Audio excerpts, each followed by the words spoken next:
अस्सलामुअलैकुम। आज हम बना रहे हैं मज़ेदार पुदीना चटनी जो हर किस्म के स्नैक्स और बारबेक्यू आइटम्स के लिए बिल्कुल परफेक्ट है। तो आइए चल के इस मज़ेदार चटनी की रेसिपी देखते हैं। पुदीना चटनी बनाने के लिए सबसे पहले हमें जो इंग्रेडिएंट्स चाहिए उसमें है हरा धनिया।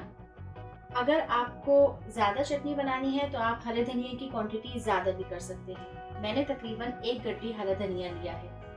हमें चाहिए पुदीना तकरीबन 1 गड्डी। अगर आप हरा धनिया और पुदीने की क्वांटिटी ज़्यादा कर देंगे तो चटनी की क्वांटिटी भी ज़्यादा हो जाएगी। आपको हरा धनिया और पुदीने को अच्छी तरीके से वॉश करना है क्योंकि इसमें मट्टी होती है और वॉश करने के बाद इसको छन्ने में इसका सारा पानी खुश्क करना है। और हमें चाहिए 3 अदद हरी मिर्च। हरी मिर्च की क्वांटिटी आप कम या ज़्यादा कर सकते हैं। अगर आपको ज़्यादा स्पाइस चाहिए तो आप हरी मिर्च ज़्यादा ले सकते हैं।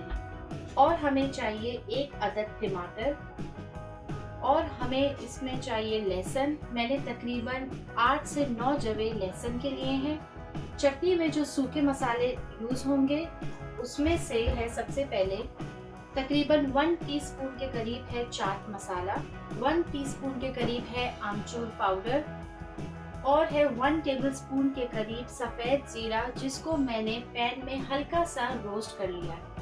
तो आइए हम चटनी तैयार करते हैं। सबसे पहले हम फ्रूट प्रोसेसर में थोड़ा सा हरा धनिया ऐड करेंगे और हम ऐड करेंगे पुदीना और मैं ऐड कर रही हूँ हरी मिर्चें जिसको मैंने छोटे छोटे टुकड़ों में काट लिया है।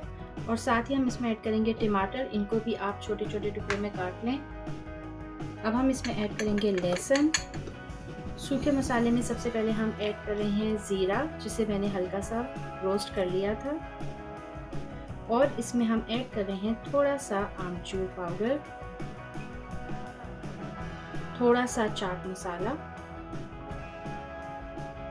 और हस्बे जायका नमक। और साथ ही इसमें मैं थोड़ा सा पानी ऐड कर रही हूँ तकरीबन 3 से 4 टेबलस्पून। अब इन सारी चीज़ों को हम अच्छी तरीके से ब्लेंड कर लेंगे।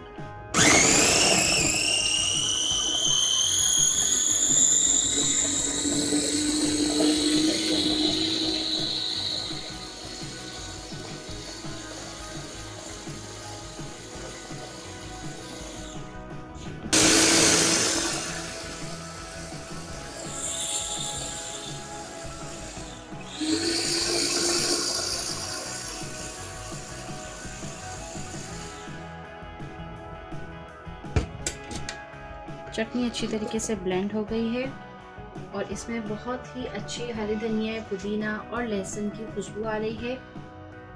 इसको अगर आप किसी भी खाने के साथ इस्तेमाल करेंगे तो ना सिर्फ खाने का जायका और भी मज़ेदार हो जाएगा बल्कि ये हेल्थ के लिए भी बहुत मज़ेदार चटनी है।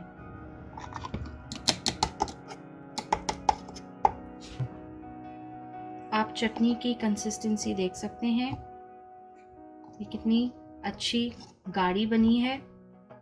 अगर आप इसकी कंसिस्टेंसी अगर आपको इतनी गाढ़ी नहीं चाहिए तो आप थोड़ा सा पानी ऐड करके चटनी को और थोड़ा पतला कर सकते हैं। मज़ेदार पुदीने की चटनी तैयार हो गई है जिसे आप किसी भी स्नैक या बारबेक्यू आइटम के साथ एंजॉय कर सकते हैं। अगर आप चटनी ज़्यादा क्वांटिटी में बना के फ्रीज़ करना चाहते हैं तो आप इसको तकरीबन 2 से 3 महीने किसी भी एयर टाइट जार में अच्छी तरीके से फ्रीज़ कर सकते हैं और इसे यूज़ कर सकते हैं। अगर आपको ये चटनी पसंद आई है तो प्लीज़ हमारी वीडियो को लाइक करें और हमारे चैनल को सब्सक्राइब करें।